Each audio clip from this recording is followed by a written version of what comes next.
I'm so excited to see what you all have achieved in the last few years. Your growth has been incredible, and I'm grateful for all of your hard work and sacrifice. A lot of that growth has been brought about by new people coming into the business to take advantage of our generous marketing plan and effective product line. So I thought I would take just a moment of your time to share with you a little bit about where Forever came from and where Forever is going. I've heard people describe this as our culture, but I think it's simply who we are. Several decades ago, I was an executive for a real estate development company called Del Webb. And at that time, there was a lot of excitement about a new business concept. And like many of my colleagues and friends, I went along to a business opportunity meeting and listened to a presentation about multi-level marketing. I immediately fell in love with the concept that people would be motivated to help each other and be able to make a living doing so. It's a beautiful thing when you think about it.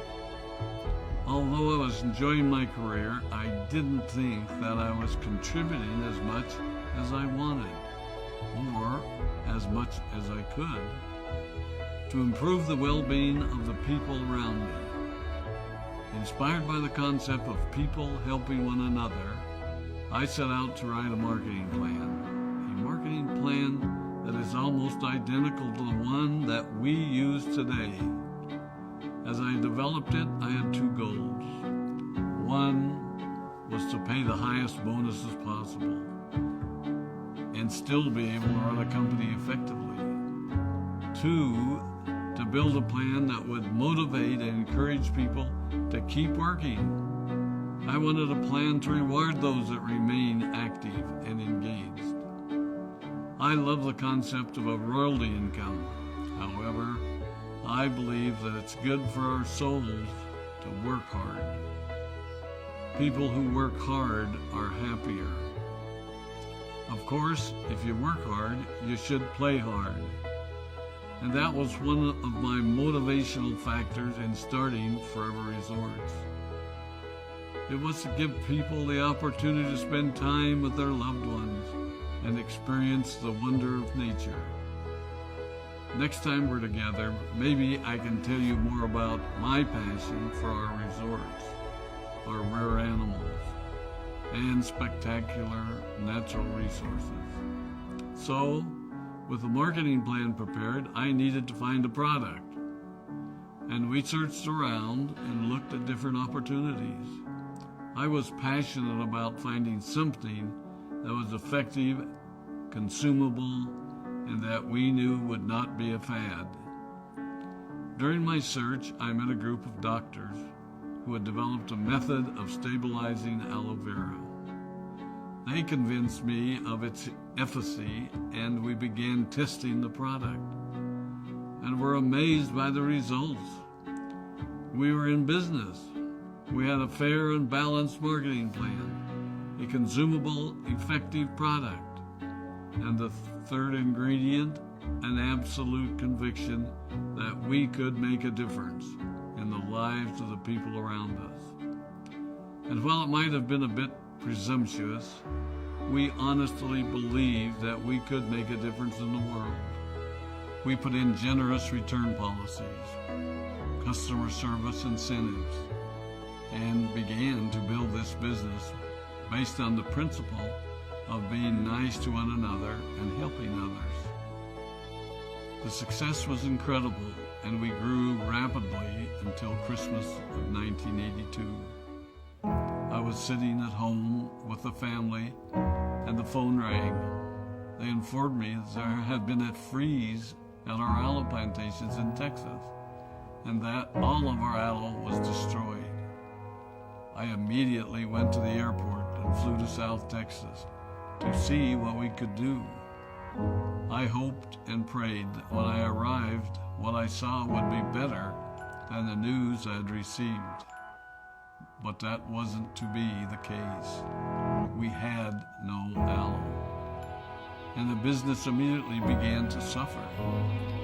There were some FBOs that left, but more importantly, there were those that stayed.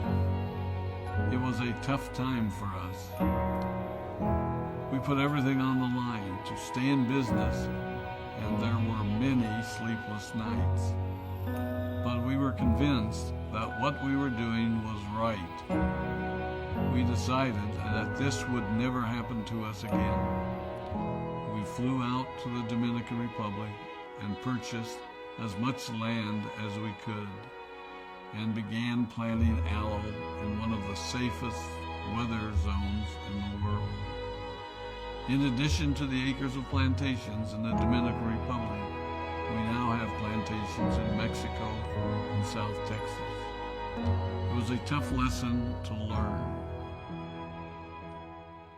But during the tough times, we became stronger and we grew the most. We grow roots that strengthen us and help us to overcome the challenges and obstacles that life throws at us. I have learned that solid principles and core beliefs do not have a sell-by date. It is never old-fashioned or out of style to be nice to each other, to honor your commitments, and to treat people how you would wish to be treated.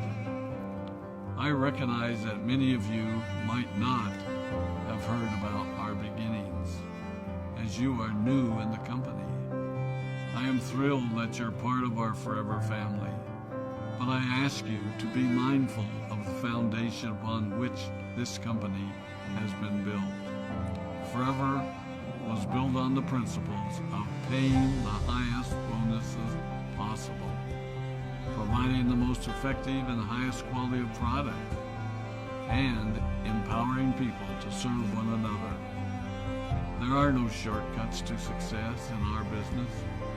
Of course, the speed at which we reach certain levels may vary, but the fundamental principles remain unchanged and will remain unchanged as we continue our journey over the next 4 decades and longer. There will be times when a pathway will open up to you that will tempt you to take a shortcut, to buy a little more product than you may need, to make a purchase in someone else's name, or other ways in which we are tempted to give up what we want most for what we want now. Never forget that you're a part of something special, a business that has been built upon taking the road less traveled. It may not be as fast and as shiny as you might want it to be, but take it from me, the road less traveled is more rich, more wonderful, more fulfilling, and more lasting than you can ever imagine. We love you, we appreciate you, we are proud of you. My name is Rex and I